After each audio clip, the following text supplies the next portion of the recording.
Cleansing breath. You got it. All right, here we go. Hey, everybody, welcome back to the ChatGTM podcast. This is Michael Beck with Think Tank GTM right here at the JW Marriott in Phoenix, Arizona, and we are at the very tail end of the Restaurant Leadership Conference. So this has been 3 days of some intense workshops, fun, networking, trade show, Troy Aikman, offsite events, baseball. Is that enough? I think so. Super fun. It feels, yeah. So I'm here with John Smolen with Atmosphere TV, and John and I met, well, a couple times now. We were actually together at the RFIS, the Restaurant Franchising Innovation Summit on Coronado Island. That's right. Beautiful Hotel Coronado. We end up staying at nice properties. I was gonna say it's a tough life. Yeah, it sucks. But there's also, don't think it's all roses. We're not home. I don't care how nice the hotel is, it ain't your pillow, right? There's something nice about your own pillow, unless you travel with your own pillow. Some people do that. But I'm not here to complain because it is a good life, and it's also, as you can see. Yes, and sorry I have to pee after this because this flowing water tends to do that stuff. But John, so is this is this your first time at the RLC? Actually, it's my third time. Okay. And I find this is kind of like as shows, events go, it's a behemoth. Mm-hmm. And so I think it's the first time we've gotten it really right. Like we've really made the most of it. And you had to kind of come once to go, okay, this is what you got to do next time. Here's your baseline. Let's see what went good, what wasn't. That's right. Right? Yeah. So let's just be honest, because I love actually, and this is how we learn about things. Yeah. What did you get wrong the first year? I think, a lot of the stuff we used to do in the past was more like trade show floor type of stuff. Mm-hmm. Our business started really supporting hyper local businesses. So single location, local sports bar, tavern, mom and pop shop. Well, real quick, let's define before we go that much further. We'll come back to this part. Yeah. What is Atmosphere TV? Who do you guys do it for? What's your value proposition? Absolutely. So I love actually the best way to tell this is like our founder story. So our founders were sitting in a bar one day, and above the bar on one TV was Judge Judy with no sound, and above the bar on the other TV was like CNN News covering war or something like that. And it wasn't like an awful experience. It just wasn't fantastic. Wasn't curated? Huh? Wasn't curated? Exactly, yeah. You go to a bar to escape your daily life, and then sometimes the news just brings you right back into it. Right. You gotta disconnect or unwind or have fun. And it's off-brand. That's right. Exactly right. And so we set out to solve that problem and launched initially one channel. It was called Chive TV. It's still our most popular channel. It's kind of the best of the internet, curated, so it's brand safe, family friendly, but super fun and entertaining. Okay. Think social media inspired videos. Beautiful. And really took off. I mean, we solved not maybe the biggest problem that a business has, but a very organic one. Any business that has a TV has the same problem, which is like when there's not live sports on, there's really nothing great to play on the TV. Right. These assets on your walls are just kind of not doing a whole lot of work for you. That one guy dominating the TV, the thing he wants to watch because he asked the bartender to turn it over there. Yeah, so now we have 40 channels. We have an amazing editorial team. They all think about kind of like what the experience is like inside of a bar or restaurant. We service gyms and things like that as well. Yep. And one of the best parts is we're free to use. So it doesn't add a whole lot of cost, really easy to use, doesn't add a whole lot of work and stuff like that. So, and that's a bit of context, right? Yeah. So started very locally, literally like walking into bars and explaining to bartenders or GMs or owners kind of that little problem set, and they're, I get it, whatever. It makes a lot of sense. And then over time, we built a lot of tools and features and a bit of a platform behind it, which makes it really good for larger restaurant brands, larger groups, larger hospitality concepts. And so we started coming to different types of events. Right. We might find more executive networking and things along those lines. Yep. So the first year, different honestly, buyers. Very little prep. We just kind of showed up, right? Okay.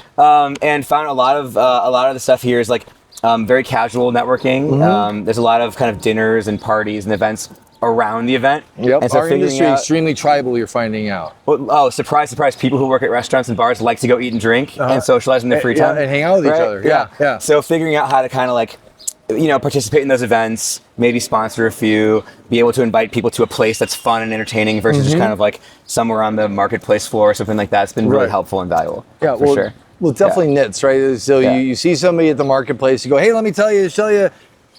You have a few seconds to make an impression. Totally. Yes. But here you have before the marketplace floor, after the marketplace floor, at the offsite events, and you can actually. All my best friends are all at these shows. Yeah. I don't know if you're experiencing this yet, but whenever I leave, I feel a little sad. Totally. I mean, I'm happy to go home. I want to go home, but I'm like, oh. Yeah.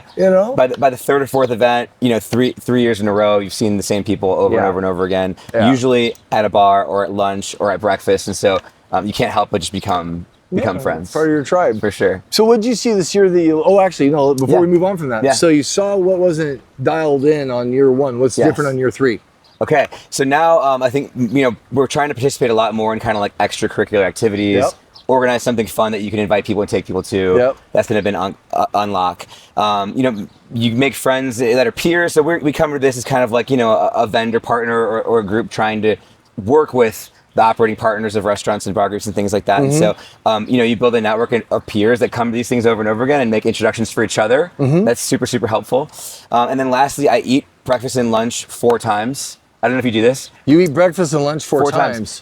Some of the best, most casual conversations happen over the big, broad breakfast and lunches here. And so you used to go wait in the buffet line, make one big plate, sit down, and then go back to the conference. And so I now have 4 small breakfasts, and I sit at 4 different tables. And you're like a hobbit. You meet 40 people. Second one breakfast. It's great. It's some of the most, that's fun to have a conversation over lunch or breakfast. It's more casual that way. And so eat breakfast or lunch 4 times. Okay. Yeah, and that'll work you through it. Make sure you're in the rooms to have the conversations. You might nibble, but you're not going to probably chow down on the whole thing. That's right.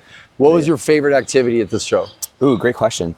I love the hike every time. I mean, it's like gorgeous to be in Arizona. I live in Texas, so the landscape's very different. A little flat. Really I love hiking in my free time, so it's great that you get to go do something fun like that when you're part of the event. And then, 100 people go, and so you get to walk around with a bunch of different people and have casual convos while walking around. Yep. It's always super fun. What about you?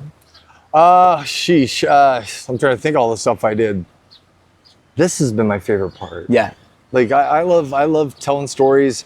And I'm not the interesting one. You're the interesting one. I would argue differently on that. Well, thank you. But no, because I get to learn some stuff. And when you're in it all the time and you watch the news and the current political climate and talk, war and things like that, you worry about where we are. A bit of doom and gloom. Yeah. Yeah. And these shows are a barometer. Yeah. How many people are here? What's the tone? What's the energy? What are we talking about? And it feels like, despite some of the things we hear in the news, it's actually pretty good out there. Yeah. Businesses are growing, units are opening. Yeah. Right? Innovation is marching merrily along. Technology is doing its job, and people are starting to really get it. And so, my favorite part was I got to do 31 interviews with leaders and people that are driving innovation, and that was my favorite. But the second, honestly, something very small. Breakfast yesterday. Yeah. I don't know if you had it. This guy he's a franchisee, who's a budding franchise called Jeff's Bagel Run. I was just going to ask if you were talking about Jeff's. Yeah. Did you have that bagel? I'm a big fan of Jeff in general. Right. It's a bold move to name your business we met after RFIS yourself. too, but he didn't have his bagels there. He lives up to someone you would name a brand after. Oh my God, though. Their swag is amazing. Yes. Their bagels are amazing. You had their bagel yesterday, though, right? Yeah, of course. Yeah, it was great. I have never had a piece of bagel that was so chewy and delicious. And when I met him and he said, "Yes, we don't toast our bagels," I'm like, "What is wrong with you?" Like, I am a convert. Yeah. That was fantastic. amazing. Yeah. And by the way, that's at a broad service buffet style breakfast. Imagine getting a fresh one at the store. Oh, get a whole one like that? But yeah. I don't know if you know, he took over the kitchen here at the hotel. Oh, did he? He boiled them in the kitchen here. Okay, that is why they. Yeah, and then he brought them down, so they were totally fresh. Amazing. So that was my favorite thing. I skipped the game last night because having interviewed 30-something people, I was a little shagged out. Yeah. But the show floor was fantastic too. This is the place where the industry meets. Yeah. And it's a lot of fun. I honestly, 2020 through today, it's been one thing after another. It's like resiliency is a big theme. I think people feel like, there's a lot going on right now, but we've done it now 4 or 5 years in a row, so it's not scary. No. And then I think innovation was like the cure, right? So how do you get your way out of a tough problem? Innovate your way out when everything else is tough. Yep. We're gritty people. We know how to get around it, get through it. What's that? There's a thing about buffalo. I don't know if you know this. The buffalo never run from a storm. Okay. As a herd. Okay. They run into it. Never heard this. Okay. You know why? You get through it faster? Yeah. There you go. They take the hit fast. Yeah. They knew what they need to do, and they're the on only way out is through. Yeah. So you might as well go through quickly. The only way is forward. Speaking of people that were fascinating, one of the closing sessions today was one of my favorite, and the founder of Salt and Straw was absolutely incredible. What'd you like about it? Absolutely incredible. Like founder and true passionate visionary for the brand. You said something that actually reminded me to think about our business was, you don't want to lose the mission for why you exist in the first place. She talked about really early on in their journey, opening their first couple stores. Yep. She was early at Starbucks before founding Salt and Straw, and got offered to do a partnership, it sounds like, with Starbucks. And like, imagine getting that offer early in your startup and then having the guts to turn it down because it just wasn't the right time and it wasn't right for the part of the mission and all that. And now they're thriving and have tens of stores and are doing kind of a similar to what they were going to do partnership with like Taco Bell is, another amazing national brand. So absolutely fun to listen to. Total firecracker. Wow. Highly encourage you check out her story. Very cool. Well, Don, thank you so much. And so we met at the RFIS show. We're here today. What's your next stop? Where can people run into you, meet you? Yeah, so we'll be in Chicago this summer at National Restaurant. We'll be at Curated coming up in California. Yep. We're trying to be everywhere that you guys do Prosper? Restaurants go. Actually, first I'm hearing of it is now. Okay. Yeah, so this is a plug. You're doing a great job. I don't know if I can plug it here at the we'll whisper on this part. leadership conference, but we'll talk about it offline. Yeah. It's a good show. Good. Nice one. Well, and if people are interested in what Atmosphere TV does, if you tantalize them, this all makes a lot of sense to me. I used to run gyms. Yeah. And, we had that curated soundtrack and all made a lot of sense. And now if we're talking about visual media, it makes even more sense because it's present everywhere we go. So the curated experience like that make a lot of sense, pump up the atmosphere, the energy. It adds to it, doesn't subtract from it or distracting or can nag out people that are there. So it makes a lot of sense. Yeah, I mean, one thing I love about our business is it's just fun. We're just trying to make people laugh and smile when they're sitting, waiting for their food, stay a little longer, place another order, all that kind of stuff, and free to use. So atmosphere.tv if you're curious. We'd love to hear from you. We'd love Are to you work on LinkedIn? with you. Absolutely. John Smolen on LinkedIn, atmosphere.tv. We're going to be LinkedIn buddies too. That's right. Yeah. All right. Well, John, thank you so much, brother. Thank you. Yeah, absolutely. Yeah, your energy is fantastic. I saw that when we were in San Diego. Look forward to seeing you in Chicago. And for now, and finally, this is the last episode from the Restaurant Leadership Conference. We'll see you guys in the next one. 2026 RLC. That's a wrap. Nice. That's it. Thanks, man. That's super cool.